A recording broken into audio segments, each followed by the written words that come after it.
como Deus preserva a sua criatura, eu gostaria que os irmãos abrissem comigo lá em Atos dos Apóstolos. Nós vamos ler o texto em que Paulo está diante de filósofos atenienses, e ele então discorre Atos 17, nós vamos ler os versículos 24 a 25, em que Paulo, ali diante daqueles deuses, gregos, Paulo mostra que há um único Deus, o Deus verdadeiro, santo, e este Deus que é o preservador da criação. Atos 17, 24 e 25. Vamos ler juntos?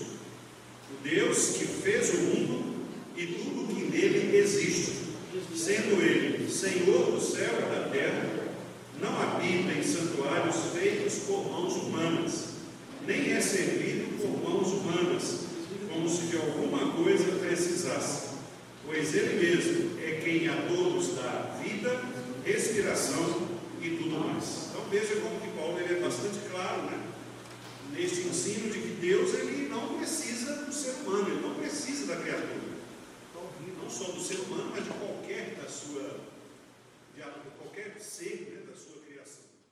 Eles são mais claros, mais ricos do que outros, como é o caso, por exemplo, do Salmo 104. Nós vamos ler do versículo 10 ao versículo 15. Vamos ler juntos? 104, 10 a 15. Tu fazes rebentar fontes no vale, cujas águas correm entre os montes. Dão de beber a todos os animais do campo, os jumentos selvagens matam a sua sede, junto delas tem as aves do céu o seu pouso, e por entre a ramagem desferem o seu canto. Do alto de tua morada regas os montes, a terra farta-se do fruto de tuas obras, fazes crescer a relva para os animais e as plantas, para o serviço do homem, de sorte que da terra tire o seu pão, o vinho, que alegra o coração do homem, o azeite, que lhe dá brilho ao rosto, e o alimento, que lhe sustém. Que texto precioso, E é curioso aqui porque no versículo 10 diz que Deus ele rebenta as fontes, Aqui ele está falando das nascentes de água. E aí olha que interessante, a nascente de água, a nascente de um rio, olha para quantas coisas ela serve. Aí o salmista ele lista, Ele coloca aqui, olha, cujas águas correm entre os montes. Então a gente percebe inclusive a beleza, Eu não sei os irmãos, mas uma das imagens mais bonitas que nós temos da criação são as cachoeiras, Ver uma cachoeira é uma coisa maravilhosamente espantosa, Especialmente aquelas altas. Então, ali o texto está mostrando também que o nosso Deus ele é um Deus que ama a beleza da criação. Então, tem a nascente de água, a nascente corre entre os montes, as cachoeiras. E aí, essas águas que correm pelos montes, olha só, versículo 11, elas vão ser água para os animais do campo, ela vai produzir a bebida para esses animais. Os jumentos selvagens matam a sua sede com essa água que cai dos montes.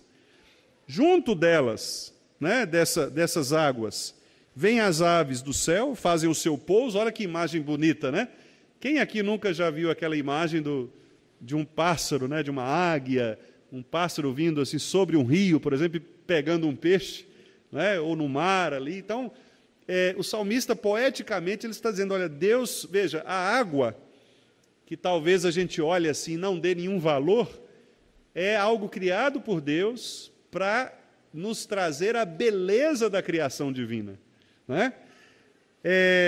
Por entre a ramagem, ou seja, aquelas plantações junto às nascentes de águas, desferem o seu canto. As aves cantam ali naquele lugar de nascente. Então, veja, é a maravilha da providência de Deus guiando, meus irmãos, toda a sua criação. Deus está, de fato, preservando a sua criação. Vamos ver mais um texto, novamente agora no Novo Testamento, Mateus, capítulo 5. Mateus 5.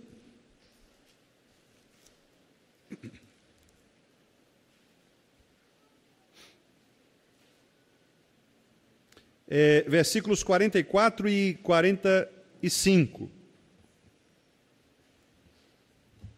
44 e 45. Olha que interessante o argumento que Jesus utiliza para que nós amemos, inclusive, os nossos inimigos, né? O verso 44, Jesus diz: amarás o teu próximo e odiarás o teu inimigo, porque isso era o ensino errado, né, que eles tinham. Por isso ele diz: ouvistes o que foi dito. E aí no 44 ele corrige. Vamos ler juntos? Mateus 5, 44, 45. Eu, porém, vos digo: amai os vossos inimigos e orai pelo que vos perseguem, para que vos torneis filhos do vosso Pai Celeste, porque ele faz nascer o seu sol sobre maus e bons e vir chuvas sobre justos e injustos. Olha o argumento que Jesus utiliza. O argumento de que a criação, a providência de Deus, ela atinge inclusive os inimigos de Deus, a quem Jesus chama aqui de maus, né? Ou injustos. Quer dizer, Deus é tão misericordioso, tão bondoso, que até mesmo sobre os ímpios ele derrama a sua graça. Esta chuva que está caindo agora, por exemplo, não está caindo só nas casas e nas plantações dos justos, né? Dos crentes. Não, cai em todo lugar, e os justos, os injustos, os maus, os ímpios também se beneficiam. O que é isso? A providência de Deus, Deus governando a criação. E nós vimos lá no texto do Salmo, né? Para serviço do homem. Quer dizer, Deus dá a sua criação para que o homem possa também ter onde comer, de onde tirar o seu alimento, né? De onde manter a sua existência. Então, a providência de Deus, meus irmãos, sobre a criação, ela deve encher o nosso coração de alegria, de gratidão, porque nós percebemos a boa mão do Senhor guiando todas as coisas. E aí nós voltamos naquele tema que eu tenho falado aqui com os irmãos, que é o perigo da ingratidão, o perigo da murmuração, não é? E é uma coisa muito nossa por causa do pecado, às vezes escolher só aquilo que está ruim para reclamar. E nós nos esquecemos de todas estas bênçãos de Deus, bênçãos incontáveis, né? Como diz lá no Salmo 139, se nós contássemos, nós não conseguiríamos contar, porque elas são mais numerosas que as areias do mar, né? Do que as estrelas dos céus. Nós não conseguiríamos contar, não conseguimos, porque Deus está providenciando a preservação da sua criação.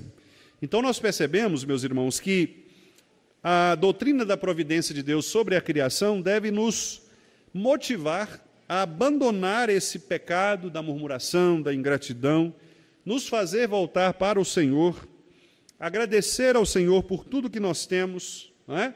Por tudo o que nós somos, pela bondade do Senhor, pela benevolência do Senhor, de Deus conceder todas estas bênçãos a nós, inclusive aos ímpios, inclusive aos maus, inclusive aqueles que desviam o seu coração do Senhor, porque nós também precisamos dessas pessoas.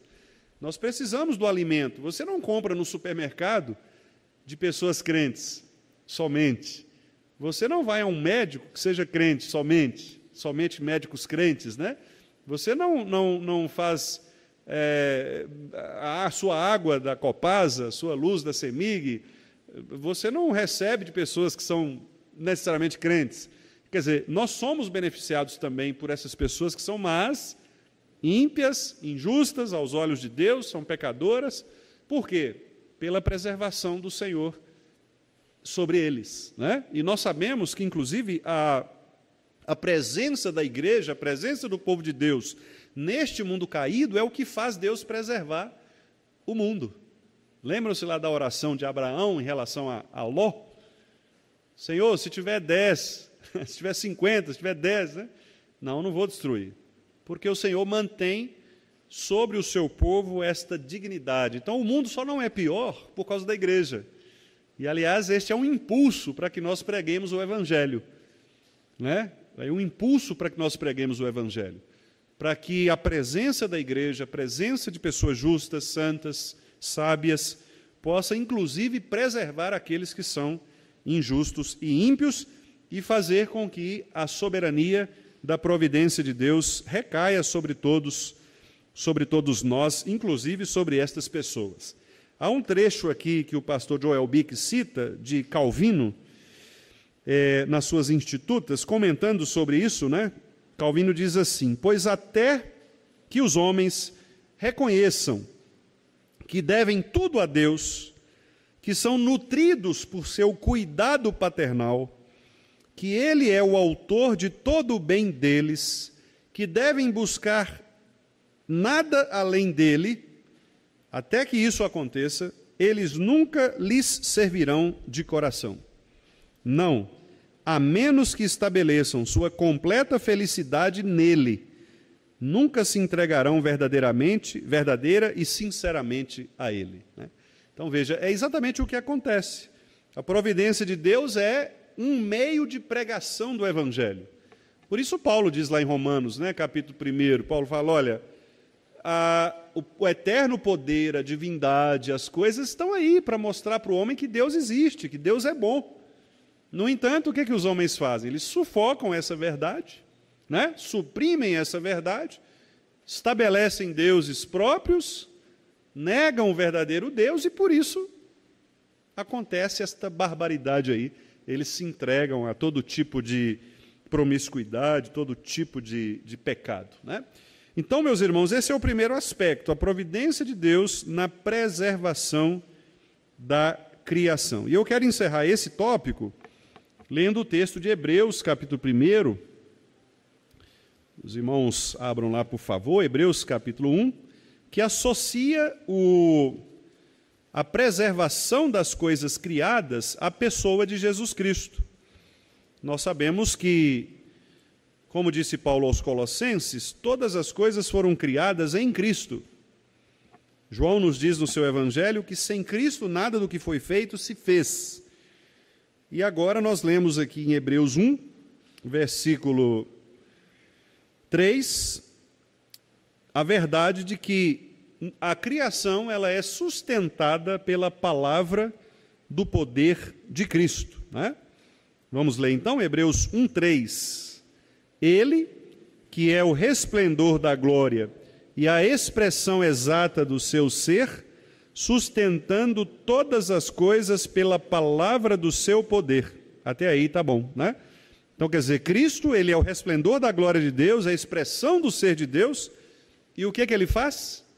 Sustenta todas as coisas pela palavra do seu poder. Então, se o mundo permanece como está, é porque Cristo está sustentando o mundo com a palavra do seu poder. Se chove, é porque Cristo está ordenando a chuva com a palavra do seu poder. Se para de chover, é porque Cristo ordenou o paralisar da chuva com a palavra do seu poder. Então nós reconhecemos como cristãos que em Cristo todas estas coisas estão sendo sustentadas. Sem a influência de Cristo, portanto, nós não teríamos a menor chance de manter a existência das coisas como elas são. Então esse é o primeiro aspecto da providência, a preservação. Agora nós vamos ver o segundo aspecto, que é o controle de Deus, o domínio. Deus governando. Lembra que nós estamos falando sobre 3 pontos. A preservação, o governo e a concorrência. Então nós vimos a preservação, Deus preservando todas as coisas. Agora nós vamos ver Deus governando. Ou seja, é o controle de Deus, o controle absoluto de Deus sobre a criação. Deus tem autoridade em Cristo sobre a criação. Nós já vimos aqui em Hebreus, também a respeito disso, porque Cristo ele é aquele que recebe o poder do próprio Deus para executar este governo. Primeira coisa que nós vamos ver aí é o seguinte: o governo de Deus, ele é, meus irmãos, universal. O que significa dizer isso?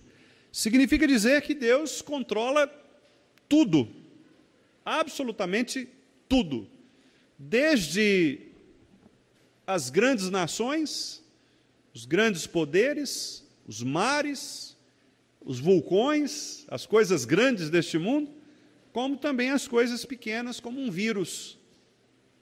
Um simples vírus que passa por uma mutação, Cristo está sob controle deste vírus. Deus controla em Cristo o vulcão, lá da Itália, né? Aquele vulcão que quase sempre entra em erupção lá e para os aeroportos todos, né? Lá da Europa, como também controla os vírus, controla as pulgas, os piolhos, né? E isso não é nada absurdo, porque se nós formos ao Êxodo, Deus controlou piolhos, não foi? Rãs, né? Deus controla todas estas coisas absolutamente. Então, vamos ver aqui inicialmente o Salmo 135. Salmo 135, versículo 6. Salmo 135, versículo 6. Vamos ler juntos? Vamos ler o 5 também. O 5 e o 6. Vamos lá. Com efeito, eu sei que o Senhor é grande e que o nosso Deus está acima de todos os deuses. Tudo quanto aprouve ao Senhor, Ele o fez, nos céus e na terra, no mar e em todos os abismos. E aí, os irmãos podem passar os olhos um pouco mais à frente, no versículo 9, por exemplo, versículo 10, olha o que diz aí. Quem no meio de ti, ó Egito, operou sinais e prodígios contra Faraó e todos os seus servos, quem feriu muitas nações e tirou a vida a poderosos reis. Percebe? Então, este governo de Deus sobre todas as coisas que Ele mesmo fez, revela o seu controle absoluto. Deus é o autor da sua criação. E se Ele é o autor, Ele é o dono. E se Ele é o dono, Ele tem autoridade, Ele tem soberania. Nós falamos sobre soberania lá atrás, quando tratamos acerca do ser de Deus e das suas perfeições. Agora vamos ver aqui alguns aspectos específicos do controle de Deus, né? Nós estamos vendo que Deus controla universalmente todas as coisas. Mas vamos ver, de uma maneira mais específica, alguns aspectos, né? Por exemplo, Deus controla o clima. O clima. Calor, frio, sol, chuva. Vamos ver o Salmo 147, está aí pertinho, onde os irmãos abriram. Salmo 147, versículos 15 a 18. Vamos ler? 147, 15 a 18. Ele envia as suas ordens à terra e sua palavra corre velozmente. Dá a neve como lã e espalha a geada como cinza. Ele arroja o seu gelo em migalhas. Quem resiste ao seu frio? Manda a sua palavra e o derrete. Faz soprar o vento e as águas correm. Olha só. Então, o governo de Deus sobre o clima. Deus manda chover, chove. Manda nevar, neva. Manda fazer calor, faz calor. Né? Deus governa o clima. Deus governa também, meus irmãos, plantas e animais, né? Os outros seres vivos, além do homem. Né? Vamos ver, por exemplo, aqui, Jonas, livro do profeta Jonas. Tem vários textos, meus irmãos, mas por uma questão de economia de tempo, né? Então eu vou citar apenas um ou dois de cada tópico, lembrando os irmãos que quando a gente for tratar deste mesmo aspecto, né, lá na escola dominical, a gente pode aprofundar um pouco mais, né?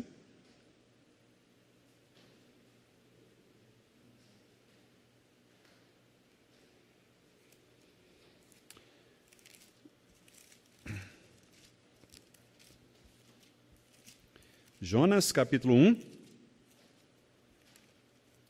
Nós vamos ver, por exemplo, aqui o versículo 17, que é quando a baleia, né, A baleia. É brincadeira, né? Porque o pessoal fala baleia. Quando o grande peixe, né? Nós não sabemos se era baleia, cachalote, se era um tubarão, o que era. Mas o grande peixe, né? Como está dito aí, ele cospe, né? Vomita Jonas. Então, isso mostra o poder de Deus sobre os animais. Vamos ler juntos? Jonas 1, 17. Deparou o Senhor um grande peixe, para que tragasse a Jonas. E esteve Jonas 3 dias e 3 noites no ventre do peixe. E aí nós vamos ver agora o versículo 10 do capítulo 2. Vamos lá?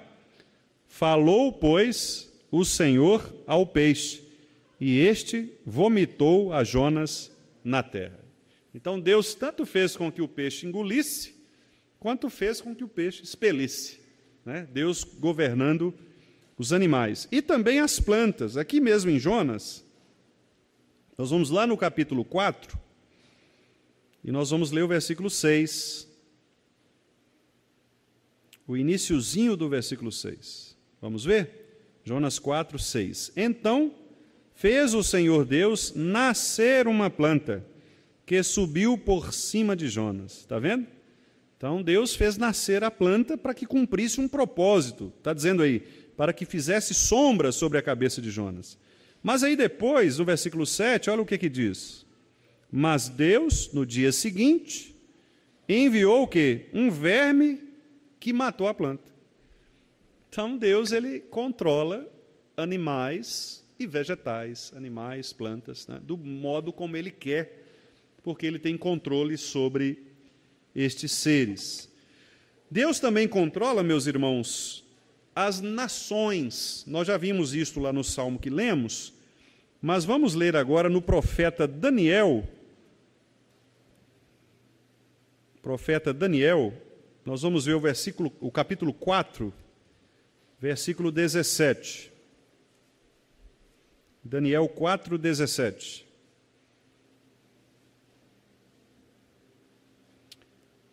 Vamos ler? Esta sentença é por decreto dos vigilantes, e esta ordem por mandado dos santos, a fim de que conheçam os viventes que o Altíssimo tem domínio sobre o reino dos homens, e o dá a quem quer, e até ao mais humilde dos homens constitui sobre eles. Olha que texto importantíssimo, né, para que nós discutamos na época de eleições, né? É Deus quem escolhe. Deus quem escolhe. Inclusive, nós vamos ver daqui a pouco, né?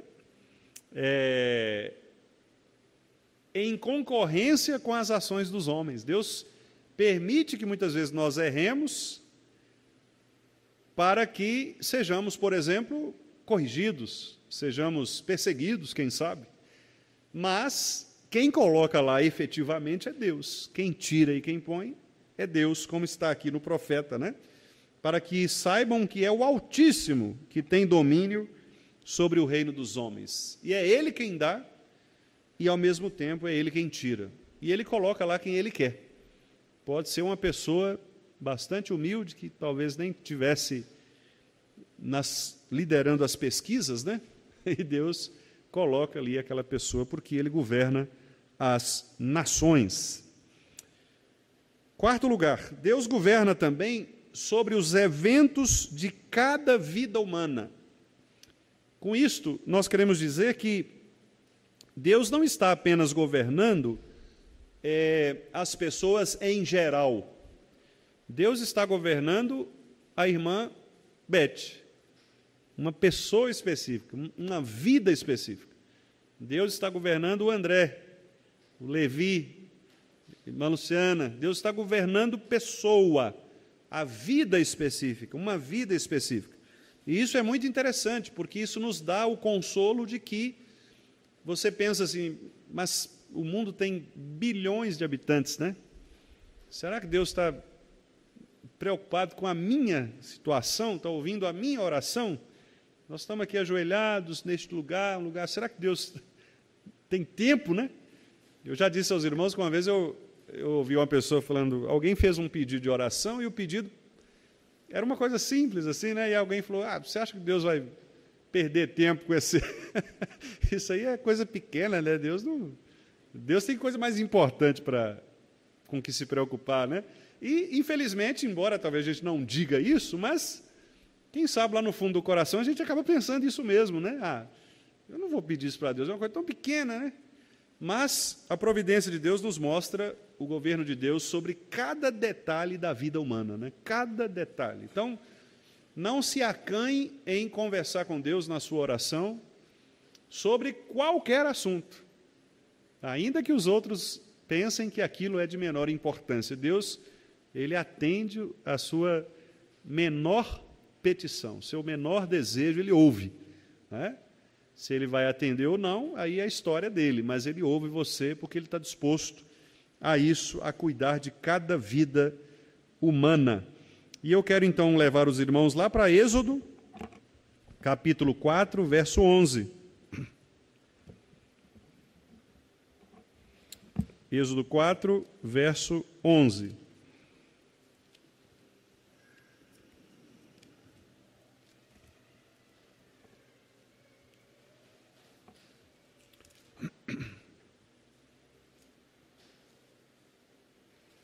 Êxodo 4, verso 11. Vamos ler, meus irmãos, juntos? Respondeu-lhe o Senhor: quem fez a boca do homem? Ou quem faz o mudo, ou o surdo, ou o que vê, ou o cego? Não sou eu, o Senhor? Interessantíssimo isso, né? E até para relacionar com a live que nós fizemos na segunda-feira sobre o autismo, né? A irmã Laís, que participou conosco, fez essa afirmação. Ela falou, olha, Deus fez os autistas. Deus é o Criador. Então, se Ele permite, né, que uma criança nasça com autismo, isso é parte da criação, Ele fez isso. E aqui esse texto é muito claro, né, porque não foi Ele que fez o mudo, não foi Ele que fez o surdo, né, não é Ele que dá visão, não é Ele que torna alguém cego. Aqui mostra um controle específico de Deus para cada criatura. Cada criatura. Então, isso mostra, meus irmãos, que não há pessoa que não esteja debaixo do propósito de Deus. Mas por que Deus permitiu que meu filho nascesse desta forma? Ora, Êxodo 4, 11. Deus faz o que quer. Aquela pessoa é dele. Ele quem criou. Às vezes nós não vamos entender mesmo o propósito de Deus e às vezes o próprio Deus não está muito preocupado se nós vamos entender ou não, porque Ele quer cumprir o propósito dele. Às vezes nós não vamos entender mesmo. Por isso nós precisamos cultivar, né, a mansidão, como eu falei para alguns irmãos hoje à tarde, né? A mansidão é esta capacidade dada pelo Espírito Santo de nos fazer obedientes à vontade de Deus. O manso não é aquela pessoa que sonsa, né? A gente acha que mansidão é sonsura, né? Aquela pessoa que não fala nada. Não. Manso é uma pessoa obediente. É uma pessoa que ouve a palavra de Deus e obedece. Ela se corrige, ela fala, tá bom, Senhor, o Senhor falou, eu vou. Isso é mansidão, né? E a mansidão, ela nos leva a compreender a vontade de Deus. Por isso, bem-aventurado os mansos. Depois, meus irmãos,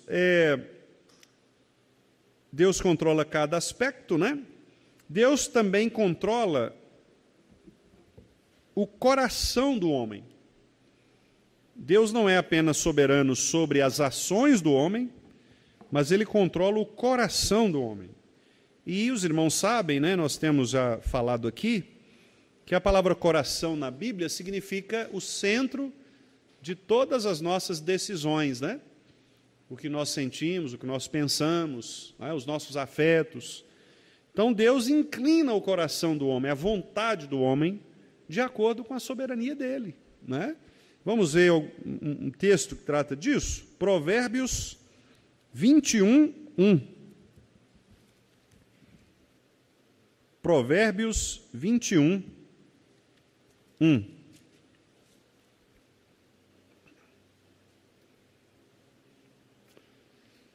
Vamos ler. Como ribeiros de águas, assim é o coração do rei na mão do Senhor. Este, segundo o seu querer, o inclina. Interessante, né? O irmão Edson fez até o movimento do rio. É isso mesmo. Ribeiros de água, né? Pensa naquele rio ali, aquele canal, aquela nascente, vai escorrendo a água ali, e Deus está dirigindo, né? Deus está colocando o caminho mesmo. Deus inclina o coração. Então, quem fez Faraó resistir a Moisés? Deus. Deus, o próprio texto diz isso, né? Deus fez com que Faraó resistisse. Quem fez com que o povo se rebelasse contra Jesus a ponto de levá-lo à morte? Deus. Por isso Pedro, lá no sermão, famoso sermão do Pentecostes, né? Pedro fala, ali se cumpriu o desígnio de Deus, né? Ele fala, conforme a presciência de Deus, vocês o mataram. Então, ali mostra os dois aspectos da responsabilidade do homem, mas do governo soberano de Deus. Deus usa, inclusive, os erros humanos para executar sua vontade. É o caso, por exemplo, dos irmãos de José. Eles erraram? Claro que erraram. Pecaram contra José, contra Jacó, contra Deus, né? Contra os demais irmãos, contra o povo. Mas Deus usou esse erro para cumprir a sua vontade. Nós vamos falar um pouco disso mais no terceiro ponto, que é o aspecto da concorrência. Mas o fato aqui agora é que Deus controla o coração. Deus inclina a vontade do homem. O pastor Joel Bick diz aqui o seguinte: todas as boas decisões que as pessoas tomam vêm da sabedoria de Deus. Olha o que diz Provérbios 8, 15.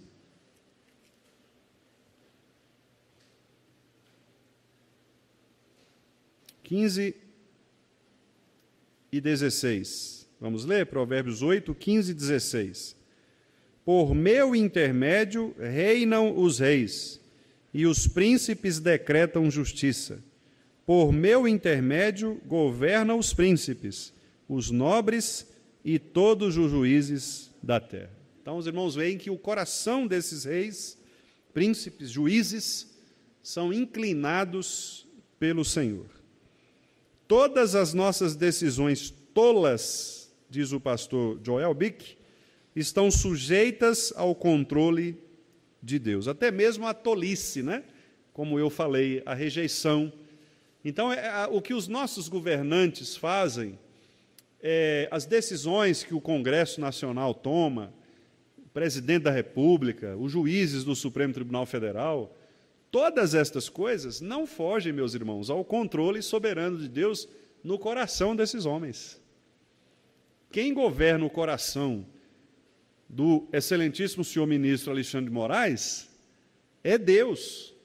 Quem governa o coração do excelentíssimo senhor presidente da República, Luiz Inácio Lula da Silva, é Deus. Deus governa os corações desses homens. Como ribeiros de águas, Deus inclina os corações deles. Então, por isso, olha só, por isso Paulo, lá em Romanos 13, escreve: toda a autoridade foi constituída por Deus. E nós devemos fazer o quê? Orar por essas autoridades. Porque a autoridade, ela é instituída por Deus por várias razões. Uma delas, inclusive, é pesar a mão sobre o povo. Muitos reis foram colocados em Israel e em Judá, não é?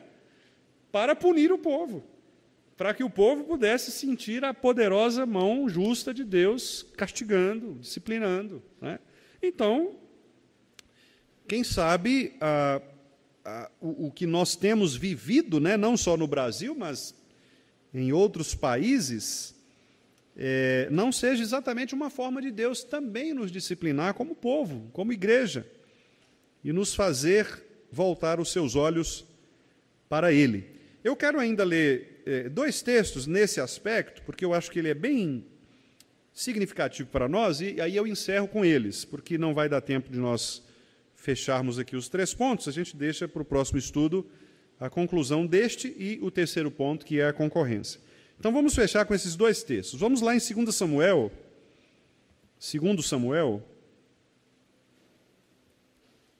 capítulo 17, versículo 14. Segundo livro de Samuel, capítulo 17, versículo 14.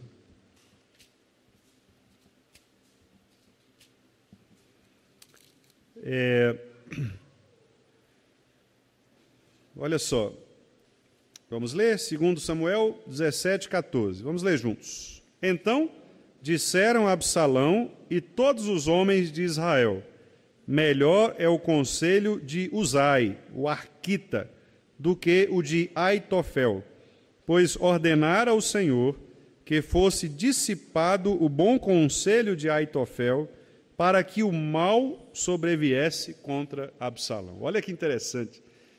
Deus mesmo afastou a possibilidade daquele povo ouvir um conselho bom, o conselho de Aitofel, que era um conselho bom, só para que o mal viesse sobre Absalão. Isso, meus irmãos, é um negócio assim que causa temor na gente, né? Porque Deus, às vezes, e nós vamos ver isso em vários momentos da história da igreja, inclusive, e eu tenho muito temor em relação a isso, porque, às vezes, até mesmo lideranças, né, da igreja, não lideranças nacionais, como nós estamos vendo aqui, né, mas lideranças sobre a igreja, pastores, presbíteros, né, às vezes Deus faz com que isso aconteça sobre determinada igreja, lidere um conselho, um pastor que está ali para fazer isto. Às vezes, trazer o mal ao próprio povo, né? Para que o povo possa ser disciplinado no sentido de perceber, e não é raro, infelizmente, a gente vê isso.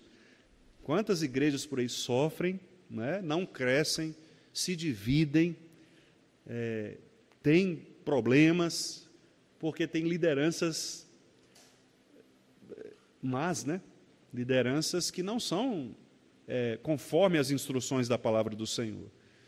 E Deus faz isso. Deus coloca, às vezes, maus líderes para que a igreja possa perceber a disciplina do Senhor, né? Então, às vezes, a gente precisa estar muito atento quanto a isso, para que não sejamos instrumentos de Deus, né, nessa ação de Deus de, às vezes, trazer o mal, né, para nós mesmos por causa de nossa desobediência. E, por último, irmãos, o texto de 1 Reis 12, versículo 15. 1 Reis 12, 15. Aqui é aquele texto, né, de Roboão e Jeroboão, quando houve a divisão do reino, e diz o texto do versículo 12 aí, que Jeroboão e todo o povo, ao terceiro dia, a Roboão, como o rei lhes ordenara, dizendo: voltai a mim ao terceiro dia. Aqui ele estava pedindo um conselho do que ele deveria fazer com o povo, né? Então, ele pediu conselho aos mais velhos, está lá no versículo 7, e depois ele pediu conselho aos mais jovens, versículo 14. Segundo o conselho dos jovens, o conselho diz: meu pai fez pesado o vosso jugo, porém eu ainda o agravarei. Os sábios tinham falado com ele: rei, não vai dar certo. Se o senhor colocar mais imposto sobre o povo, vai ter problema. Deixa como está, não vamos pesar os impostos. Para que voltar com CPMF, DPVAT, essas coisas? Não compensa, vai pesar, o povo vai... Não, eu vou piorar a situação, eu vou fazer isso mesmo, né? E aí, o que ele fez aqui? Ele ouviu o conselho lá. Vamos ver o versículo 15, ler juntos? O rei, pois, não deu ouvidos ao povo, porque este acontecimento vinha do Senhor, para confirmar a palavra que o Senhor tinha dito por intermédio de Aías, o sionita, a Jeroboão, filho de Nebate. Está vendo? Então, quem é que fez com que o rei ouvisse um mau conselho? O Senhor. Então, meus irmãos, olha, este princípio é importantíssimo. Não há homem que esteja alheio ao governo do Senhor. Deus governa todos os corações dos homens, todos. Todos. E todos fazem aquilo que Deus quer. Deus não frustra, ou melhor, os homens não frustram os planos de Deus. Os homens não são capazes de frustrar o decreto do Senhor. Tudo o que acontece, portanto, está determinado por Deus. Então, nós vamos encerrar por aqui hoje. Não quero avançar muito o horário, e vou fazer apenas, então, um breve resumo do que nós vimos. Nós estamos tratando da providência de Deus, que é o ato de Deus, pela sua sábia, santa e poderosa vontade, governar todas as coisas. Hoje nós vimos que Deus governa por meio da preservação da sua criação, Deus preserva a sua criação viva, e vimos, até esta parte, que Deus também domina. Ele não apenas preserva, mas ele domina, ele tem autoridade, ele controla. E aí nós vimos, o controle absoluto sobre todas as coisas, o controle sobre o clima, sobre as plantas e animais, sobre as nações, sobre os eventos de cada pessoa, de cada vida, e agora nós finalizamos sobre o coração dos homens.